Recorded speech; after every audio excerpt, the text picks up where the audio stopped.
Hey guys, how's it going? This is Natinator, and welcome to a new creepypasta story, which isn't quite as new as I thought it was.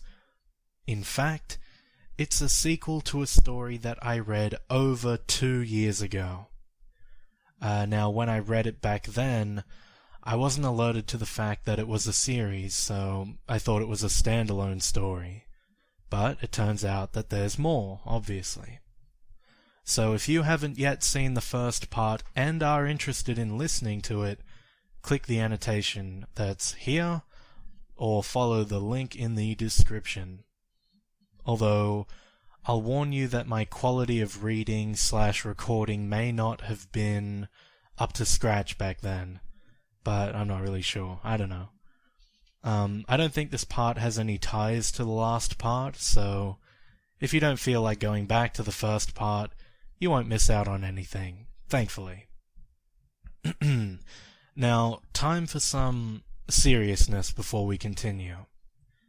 This is a trigger warning for those of you in the audience who have trouble hearing things to do with self-harming, depression, and/or suicide.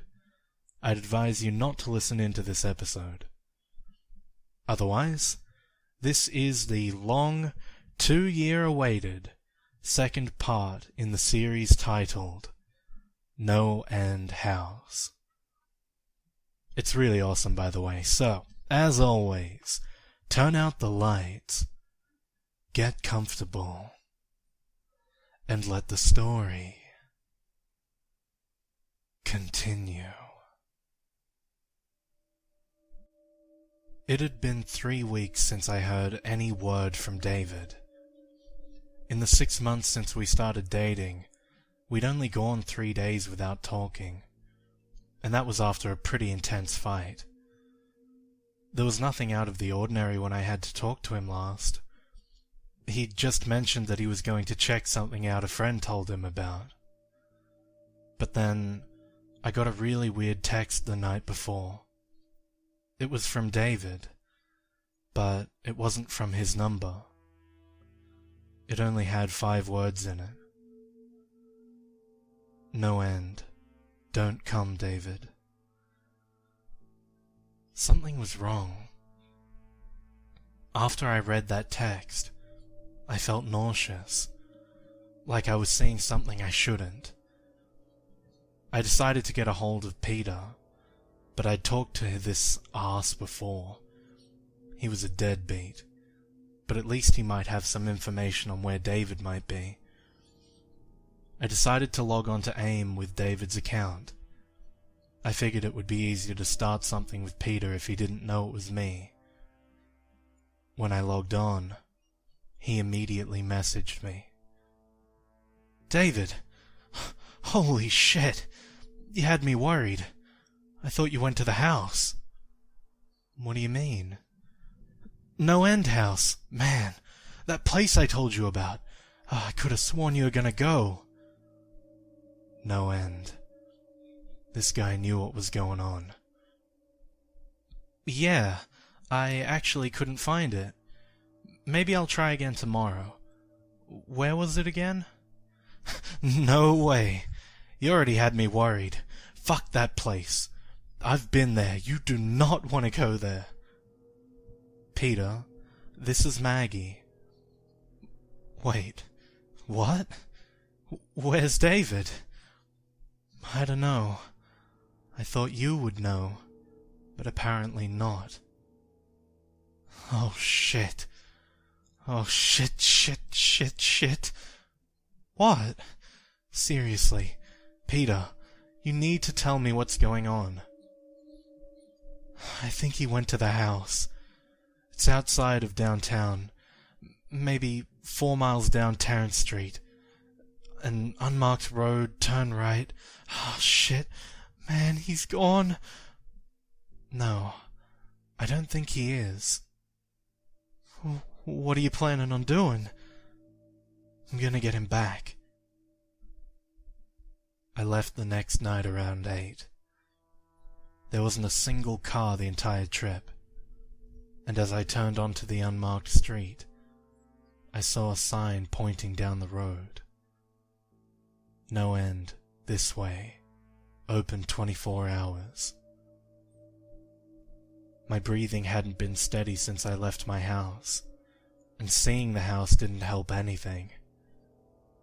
There weren't any other cars around, which made me think that it wasn't open. A light from the front stoop illuminated the area surrounding, and the windows showed that the lights were on inside. I parked my car, and walked up to the front and made my way in. The front lobby was normal enough, but like I predicted, there wasn't anyone there. All the lights were on, but no one else was there. Besides the door I came through, there was only one other. Posted next to it was another sign. Room 1 this way. 8 more follow. Reach the end, and you win. That wasn't what made my stomach sink. That wasn't what stopped my heart. There was more below, scrawled and handwritten in red. You won't save him. I must have stood in the lobby for an hour. I was frozen. I didn't know how to go on. Did I go through the door? Did I call the police? After reading the sign, I decided that I may have bit off a bit more than I could chew. I'm average height for a girl, but pretty thin. I wasn't about to fight off some psycho that was holding David hostage. I decided calling the cops was the best thing to do. So I reached into my pocket and opened my phone to call. No service. The house must be blocking the signal, and it was basically in the middle of nowhere. I walked toward the entrance, figuring I'd find service outside. I reached to the knob and twisted, and nothing. It was locked. I shook harder. Nothing. It was locked from the outside. I slammed my hands against the door and called out to anyone that could hear me. I knew it was useless. No one was out here except me. Then I felt a vibrate in my pocket. I reached down and looked at my phone. One unread text. At first, I was really glad I had service. I was saved. Maybe the text was from David that he was all right. But it was from a different number. One I didn't have in my phone. I pressed open and nearly dropped the phone. You can't save yourself either. My entire body was shaking. I wanted to pass out. I was stuck there. A cell phone with no service, in a room with no exit. My eyes scanned the room, and landed on the door across the room. A gold 1 was mounted on the front. It looked like a room door in a hotel. The ground felt far away as I walked closer to the door. In a few moments I was within inches, and I placed my head against the wood and listened. All I heard was distant Halloween music. Just creepy instrumental music you'd hear at any haunted house. Suddenly, I got a little calmer. David was always known for his pranks. He would tell me about these elaborate setups he and his friends would make for the new players on their soccer team. Somehow, a smile found its way onto my face, and I opened the door without fear. Entering the first room alleviated my fears even more. The room was a completely normal attempt at a haunted house, though rather lacking. In each corner was a scarecrow, but not even scary ones. They were the kind you used to see in grade school, with the big smiling faces. Paper ghosts hung from the ceiling, and a fan in the corner added a cool breeze that made them spin. Next to one of the scarecrows was again the only other door in the room. Printed on the front, similar to the first door, was a large 2. I laughed and left this lame room behind me. When I opened the door to room 2, I couldn't see 3 feet in front of me. It was completely filled with a grey mist that smelled like rubber. I guess there had to be some fog machine in here, and it must have been pumping this stuff for hours. There were no windows in the last room, so the ventilation must have been terrible. I walked slowly forward and let out a small shriek. I'd bumped straight into a large robotic Jason Voorhees. His eyes flashed red, and the knife in his hand went up and down in a jerky stabbing motion. My heart was racing, and if anyone was with me, I would have felt incredibly embarrassed. I covered my mouth and made my way past Robo-Jason. The fog was getting to be a little much. I was beginning to feel lightheaded as I found the door to room 3. I placed my hand to the knob and jerked it back in pain. The knob was extremely hot. I placed my hand on the door itself and felt that it too was warm. I couldn't hear anything from the other side. I put my ear up to the warm wood, expecting to hear a fire, and heard nothing. I assumed that it was just warm, like they were pumping heat into it like the final room in the Mr. Toad's Wild Ride at Disneyland. I took the corner of my dress and wrapped it around my hand, turning the doorknob as fast as I could, and I flung myself into room 3. There was no fire, just darkness, and it was freezing cold. Room 3 wasn't like the other rooms. It wasn't like the other rooms at all. At that moment I knew that something wasn't right. I tried to make out anything in the room, but I couldn't even see my hands grasping for the doorknob that now wasn't there. I was trapped. I must have been turned around in the darkness. Even though I didn't move once I entered, I must have gotten turned around in all this darkness. At that moment, a light on the ceiling flashed on. A single spotlight pointing directly down, illuminating a small table. And on this small table was a flashlight. Even though I couldn't really see where I was going, I moved forward. The light on the ceiling was enough to make my way to the table. As I reached for the flashlight, I noticed a small tag attached to the handle. To Maggie, from management. The moment I finished reading, the light above me turned off, and I was again left in the dark. I fumbled with the flashlight for a second before I was able to turn it on. From what seemed like every direction, a low and rumbling hum surrounded me. My heart was pounding, and I started to spin in place, darting the beam of the flashlight all around me. There was nothing in the room, but after a while I noticed something terrifying. It could have been my imagination, but I could see a figure dart away at the last second, wherever the beam of light hit. I began to panic.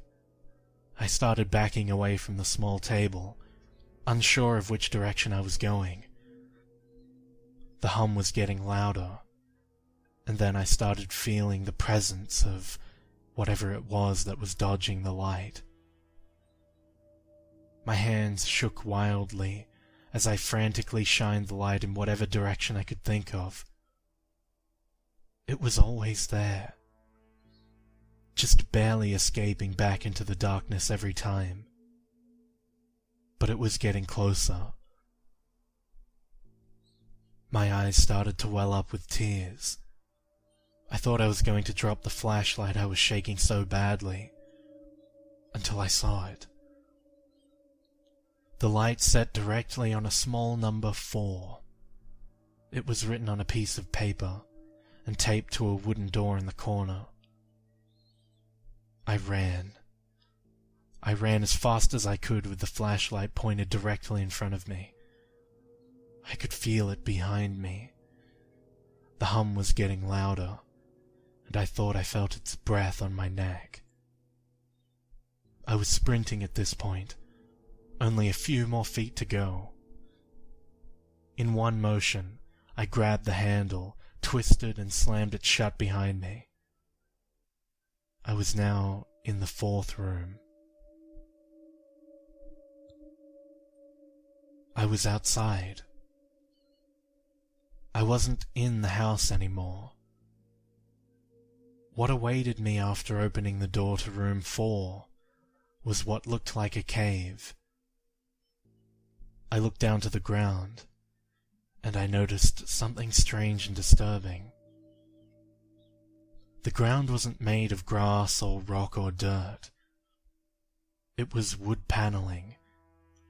It was the same floor as in the previous rooms. This was room 4. Somehow I was still in that house.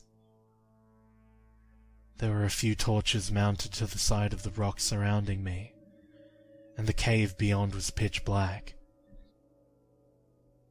The torches looked like they could be taken down, so I walked over to the closest one and unsheathed it from its mounting piece. My body was covered in sweat, and I slowly made my way into the cave. The hum was gone, hopefully for good. No other noise met me inside the cave, but there was a slight breeze. The cave seemed to go on forever, and I was walking for what felt like hours, until I saw a faint blue light. I walked toward it, cautiously, but at a decent pace. The light was an opening, the end of the tunnel. I started walking a little faster. I always hated cramped spaces like caves and tunnels. In a few moments, the exit was within feet, and before I knew it, I was at the end. And that's exactly where I was. The end. At the exit of the cave, the ground dropped off to a cliff, and there was no other way to go. I looked back into the dark cave behind me. I knew there wasn't any turns. It was a straight tunnel. I turned and looked down over the edge, and what I saw made my stomach turn worse than it ever did before. What I saw was an ocean, water all around with nothing else in sight. The drop must have been 100 feet, with a small rock formation at the bottom. After a few seconds of studying the rocks, my stomach turned more than I thought possible, and my body broke into a fresh sweat. The rocks formed a number. The rocks formed a 5. I stood up and backed away from the edge. I hated heights. I was stopped by a wall that shouldn't have been there. I turned around and was met with a terrifying sight. The cave was gone. I was face to face with a solid stone wall, the side of whatever mountain this was. I had to keep telling myself I was still in the NoEnd House. I didn't leave.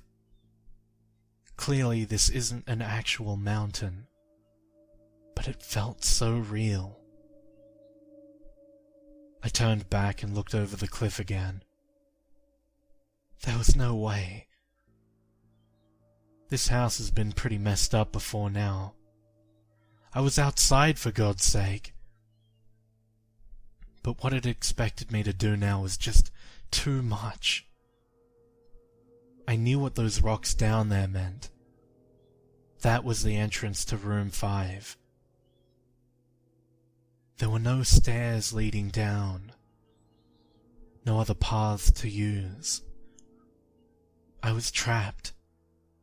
Again. The house wanted me to jump. The house wanted me to jump. I sank to the ground and curled into a ball. I couldn't do it. There was no way I could jump off a cliff onto a jagged rock formation 100 feet below. My mind was split in two. I knew that I was still inside, but my surroundings screamed in my ear the opposite. I stayed there on the wooden ground for a while. At that point I had lost all concept of time. After what seemed like weeks, I finally stood up. Slowly, I made my way to the edge of the cliff and looked down. The giant 5 taunted me to jump. I knew I couldn't do it, and it taunted me. And then the hum returned. The low and distant hum. It seemed to come from behind me, resonating within the mountain. I don't know what came over me, but after hearing that sound, something inside me lit up. I clenched my eyes shut, and I jumped. The wind was rushing up as I fell, and a deep fear washed over me. I was going to die. I was going to smash into those rocks and die. They were going to tear me apart, and I was going to die. I didn't dare open my eyes. I just fell. Even with the loud wind around me, the hum was now deafening. I just wanted it to be over. I just wanted it to be over. I just wanted to hit the rocks and I wanted it to be over. And then I stopped. I wasn't falling anymore, but I never hit the rocks. I opened my eyes and looked around. I was standing on the familiar wood paneling of the house. The hum was gone, and silence took its place. I'd made it. I was in room 5. I don't know how it happened, but I was in room 5. The feeling of dread was gone. I was just incredibly happy to be alive. After a few moments to collect myself, I decided to look around at the rest of the room. My happiness left me fast. This room was empty. The walls matched the floor, and the ceiling matched the walls, and the walls had no doors or windows. I was in a sealed box. Then I realized I didn't make it. I wasn't safe. I'd made it out of the 4th room, but only to enter room 5, and there was no leaving it. At that moment, I wondered if David had been in this room. I wondered if he had jumped off that 100-foot cliff and ended up stuck in the room. And if he did, that means he got out. He wasn't here. I was alone. He got out, and I would too. The thought of David escaping this room gave me newfound confidence, and a second wind filled my spirit.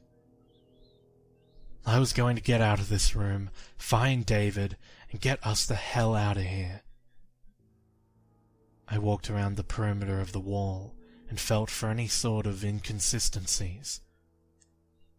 Nothing. The walls were flawless. Barely a scratch on them, let alone some secret exit.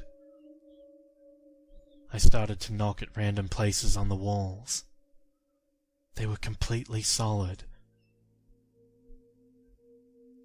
The confidence started to leave me. I was running out of ideas. And that's when she spoke to me. "Maggie, you shouldn't have come here, Maggie." I nearly jumped out of my skin, if that was possible. I was still facing the wall, and the voice had come from the middle of the room. The voice was that of a little girl. At least, that's what it sounded like. And I turned around slowly, and my eyes fell on who spoke to me. I was right. A little blonde girl. No more than 7 years old, with light blue eyes and a long white dress. She smiled at me and spoke again. "But now that you're here, let's play a game." There was something horrifying about that little girl. She wasn't scary like those horror girls are in those Japanese movies. She looked completely normal. If I saw her walking down the street, I would have just walked right on by. But looking into her eyes, I felt complete terror. Jumping off of a cliff was scary, but I would jump off 20 cliffs twice as high if it meant I could take back 1 minute of looking into her soulless eyes. After a moment of staring, I finally spoke. "What game? Who are you?" I mumbled.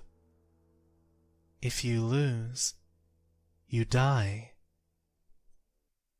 If I win, he dies."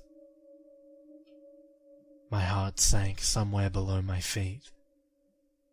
I couldn't believe what I was hearing, but I knew she was telling the truth. "Which will it be?" She smiled. "Neither." I didn't know where I found the courage to talk back to this demon child, but I had come too far to just let David die, and if I died, this was all for nothing. No, I choose neither. But then I saw it. The reason the little girl terrified me. She was more than just a small child. Looking at her, I also saw what appeared to be a large man, covered in hair, with the head of a ram. It was a horrible sight. I couldn't see one without seeing the other. The little girl stood in front of me, but I knew her true form. It was the worst sight I had ever seen.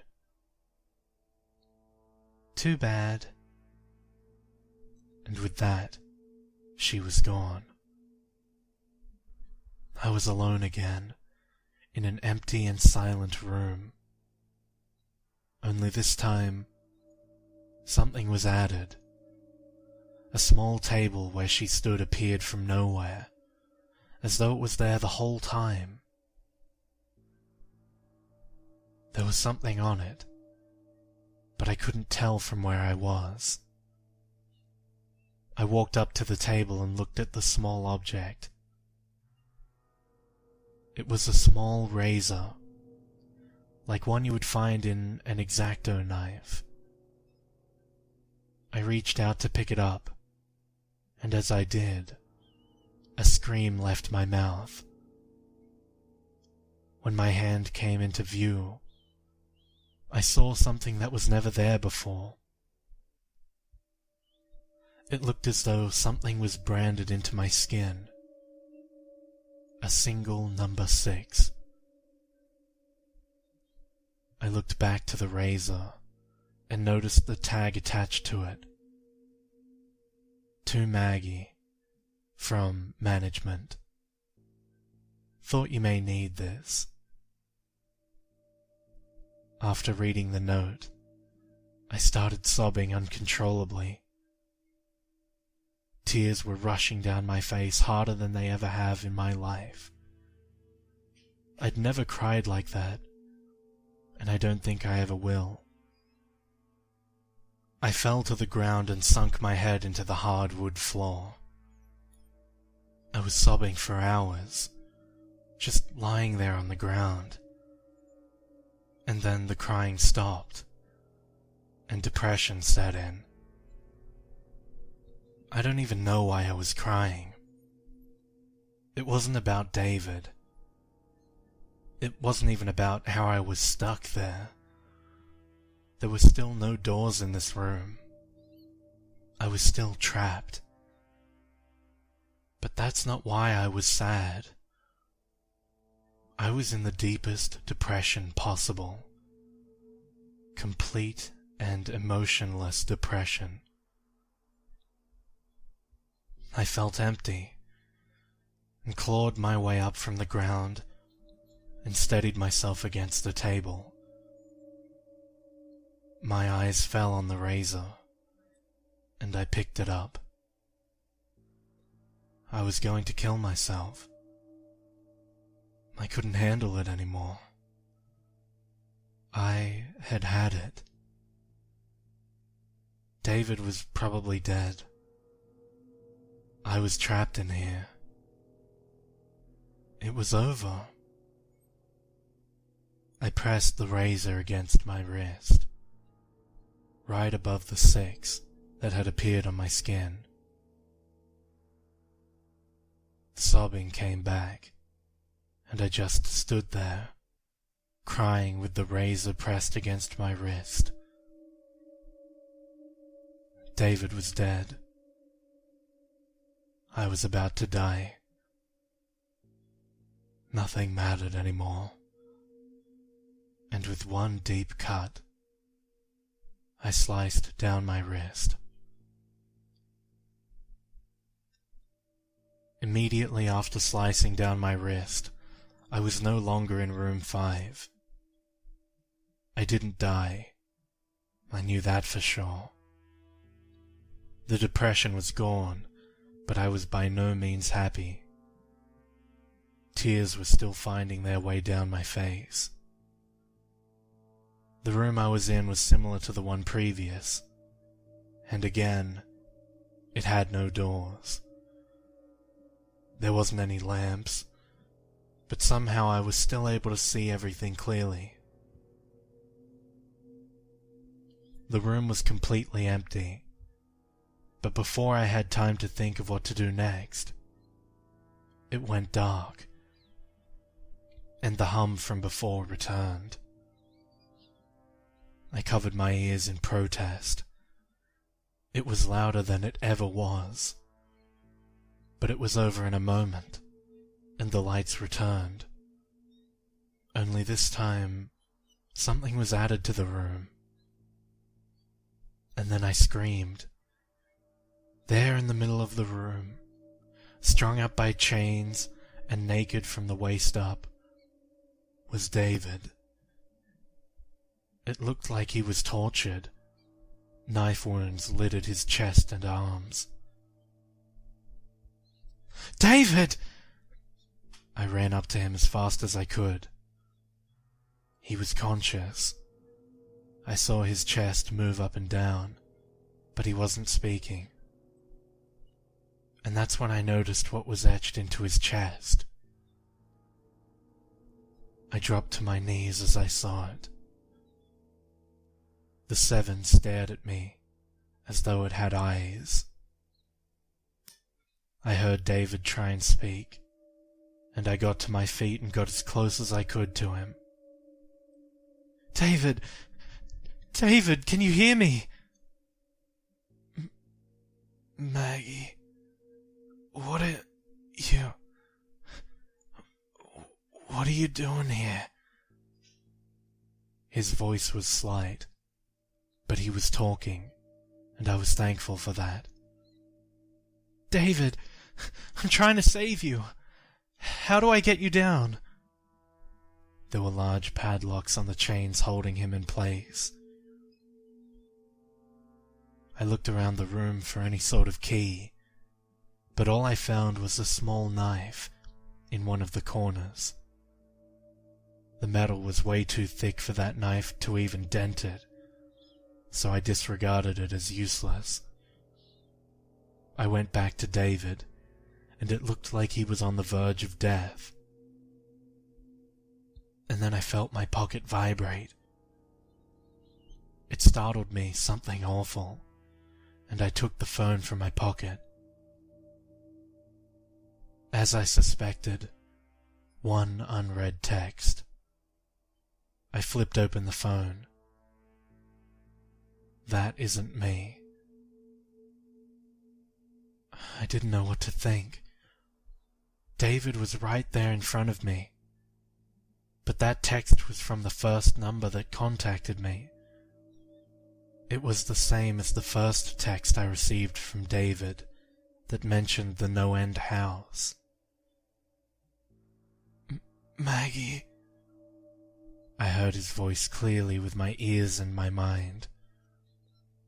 It seemed like his voice was coming from all sides. Maggie, you have to go on. What are you talking about? How? I was face to face with David, or whoever it was that was chained up here. That knife. He made a slight movement of his head toward the corner. Go get it. I ran, and was immediately back with the knife clenched in hand within a few seconds. I had no idea what was going on, but I needed to save him and would do anything. Now stab me in the chest. What? I was shocked. David hung there, staring directly into my eyes. You have to run that knife through the 7 on my chest. It's the only way to save us both. No. I stumbled backward. No, you're not making any sense. Maggie! He was screaming now. His eyes looked frantic.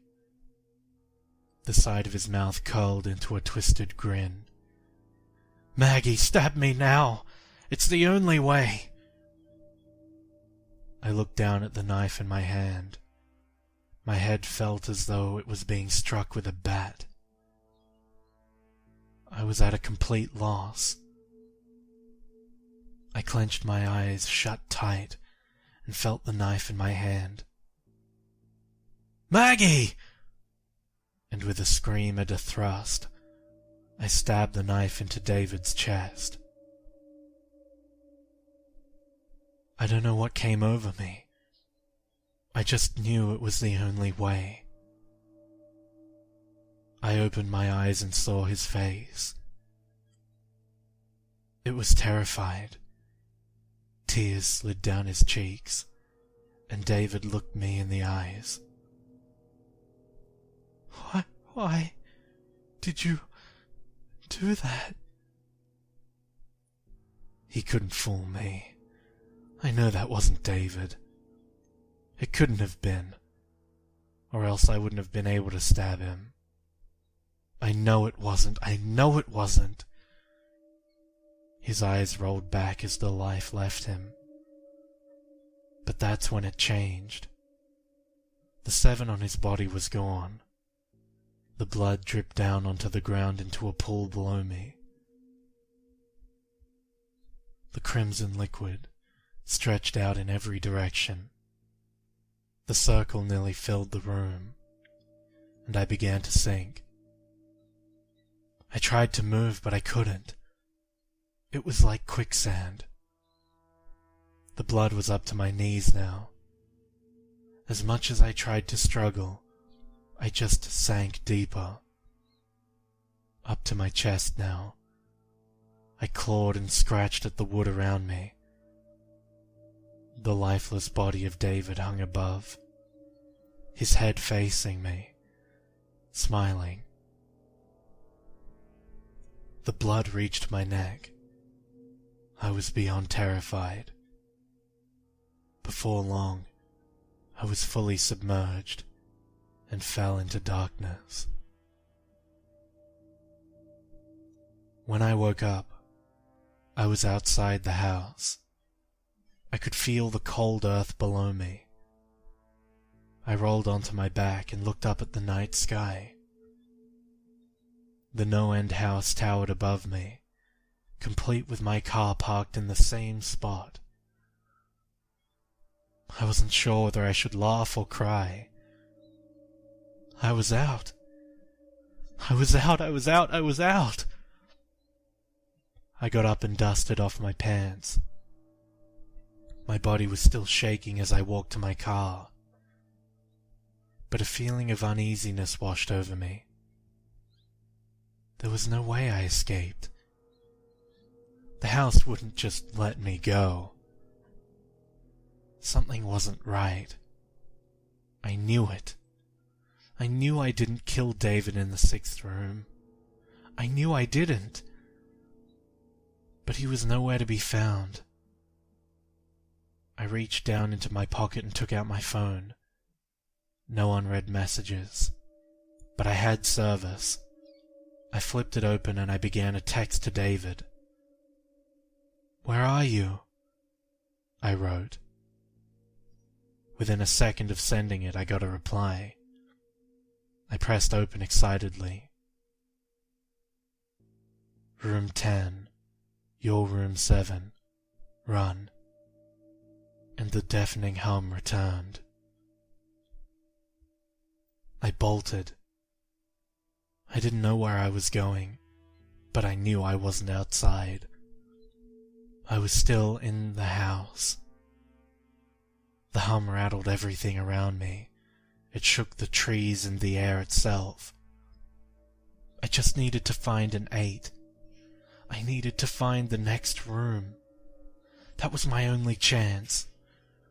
I needed to find room 8.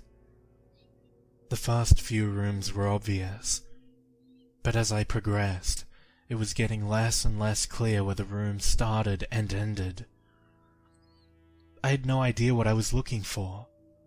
Anything that had a number on it. I needed to find an 8. I needed to find an 8. I needed to find... Unread text. Your address. What the hell did he mean? My address? I slid the phone back in my pocket. The hum was growing louder and louder. And that's when it hit me. My address. My address. My address. It couldn't be. It couldn't be. 4896 Forest Inn. Unit 8. I slammed into my car and flung the door open. The hum shook the metal of the car and seemed to follow me inside. I floored it and made my way back down the dirt road toward my apartment. None of this was making sense.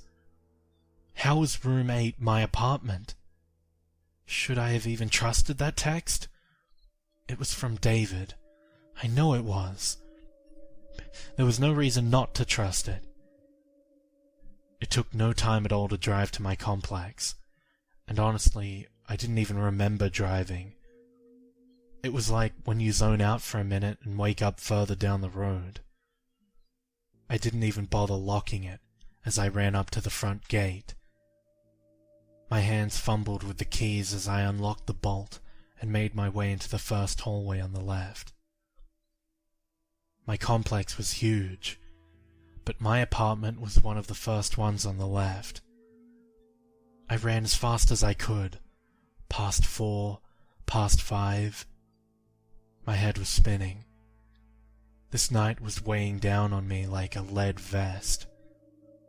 Past 6. The farther I made it down the hallway, the farther away the hum seemed to be.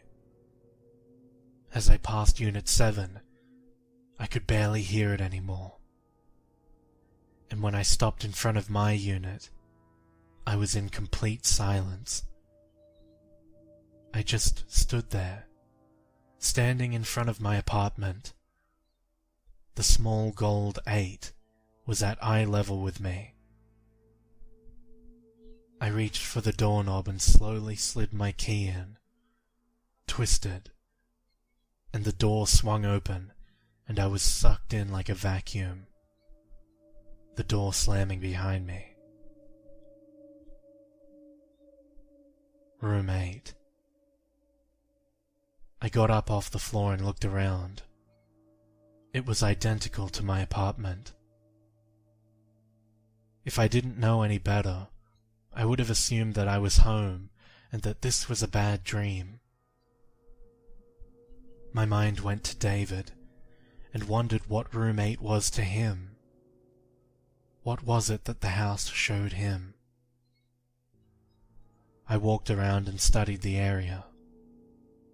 Literally everything was how I left it, right down to the half-eaten Chinese left out next to the sink. I looked over at my computer desk in the family room. The monitor was still on, and AIM was still up and running. I walked over and sat in front of it, scrolling through my conversation with Peter.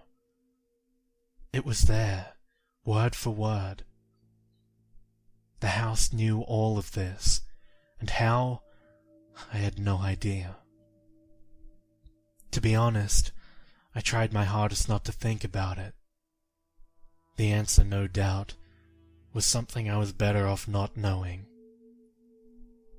I tried to click out of AIM, but it wouldn't let me. The computer just froze. I clicked shutdown. Nothing. I clicked Control-Alt-Delete. Nothing. I pressed the monitor's power button. Nothing. And then a pop-up appeared on the screen. It was a video chat. I looked at the list of people in it, and there were 2 names. Maggie and Management. The video feed was live, and all it showed was a grey wall. Then a message from Management popped into the text box. Hope everything is how you left it. Smiley face. Who are you? I responded. Enjoy the show. Smiley face. And that's when the camera turned. The camera focused on a young man, strapped to a surgical table. He was completely naked, and sobbing quietly to himself. The image wasn't that clear, but I thought I had recognized the man laying there. He was tall, short brown hair, and a fairly pale complexion. This is what happens when people attempt to cheat. Smiley face.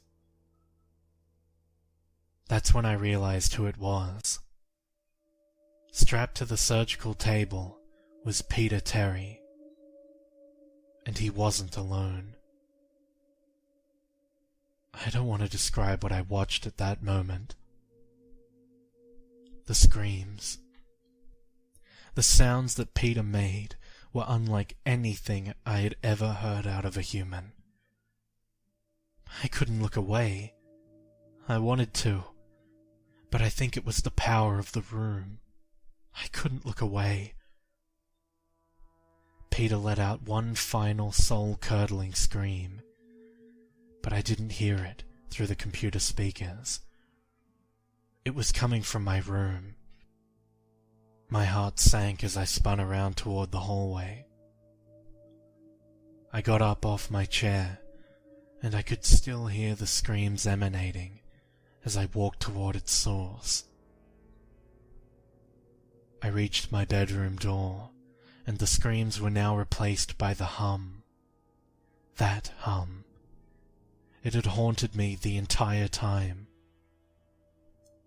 I slowly opened the door, and I saw inside my room what I had seen on the computer. There was the surgical table, with whatever was left of Peter Terry strewn across its top. No one else was there. The others in the room were gone, but a chill went up my spine. The management was here with me, only one room away. I walked closer to the table. The stench was horrific, and it took everything in me to stop from vomiting. I knew I was nearing the end. I had to be. I looked around the room. Somewhere in here was the entrance to the next room. I knew it had to be. And it was. But it was simpler than I had expected. Across the room, where my bathroom door should have been, was a simple wooden door, similar to the early ones in the house. Something was stapled to the door, something long and bloody. It was the entrails of Peter Terry, and they formed a 9 on the door. I felt bad for Peter, but I had gone through hell that night. I walked right past the table, picked up a long surgical knife, and didn't give the body a second glance. The final door was there, and I walked right up to it. This night was about to end, and I was coming out of that room with David, and I was going to stop whoever it was that was keeping him here. The door opened easily, and as I stepped through, I saw what was waiting for me. It was an empty room. It resembled a waiting room for a doctor's office. There were a few chairs lining the wall, and crumpled up old magazines in a basket in the corner. Across the room on the opposite side from where I came in, there stood a single door. My heart sank when I read the label printed on the wood. It wasn't a number. It was a single word. Management. I clenched the surgical knife in my hand. Alright, I'm fucking ending this. They were on the other side of the door. I could feel it. And David was too. The hum was louder than it had ever been. I could feel it inside me. It was coming from inside me. As I walked, it got louder, and as I placed a hand on the door, the room was filled with the sound. I turned the knob and opened the door. The room waiting for me was not what I had expected. It was the front lobby. The same front lobby that began this entire hell. Only this time, there was someone behind the desk. My heart jumped out of my chest, when I saw who it was. It was Peter Terry. Hello, Maggie. Peter? No, there was no way. How? What? Who were you expecting? A ghost? Satan? Some creepy little blonde girl? He was smiling. I wasn't. What the hell is going on here? Maggie, come on. Just think for 2 seconds. Who first told David about this place? You didn't. Who told you about David's whereabouts here? God damn it, Peter! You were his friend! I'm sorry, Maggie, but that's how we run business here. Where is he? Where is he? He's in here with us, in the house, Maggie, and he isn't going anywhere. And neither are you. I don't know what overtook me, but I lost it. I jumped over the counter and shoved Peter to the ground. I grabbed him by the hair and slammed his head into the ground. The surgical knife in my other hand pressed firmly against his neck. I wanted to kill him. I had to kill him. He killed David. He wasn't killing me. Maggie, you can't. There's always going to be someone to run the house. No. I slid the knife across his throat and slammed his head further into the ground. I don't think there will be. With his death, the room went dark. I could still feel the surgical knife, but I was no longer holding on to Peter's hair. I don't know for how long I was in the darkness, but it felt like ages. I stood and felt for the desk, balancing myself with one hand on the side of the marble surface. Then the lights came on. I could see the windows across the room. It was still night out. I looked out and saw him. David was walking around outside, seemingly unharmed. I ran to the door and tried to open it. I was so happy, but the door wouldn't budge. I tried my hardest, but the door wouldn't let me out. I looked out the window and saw David as he began to walk down the dirt road. I rested my head against the door and saw it.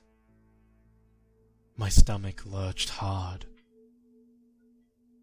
There, pinned to my chest, was a name tag with one word: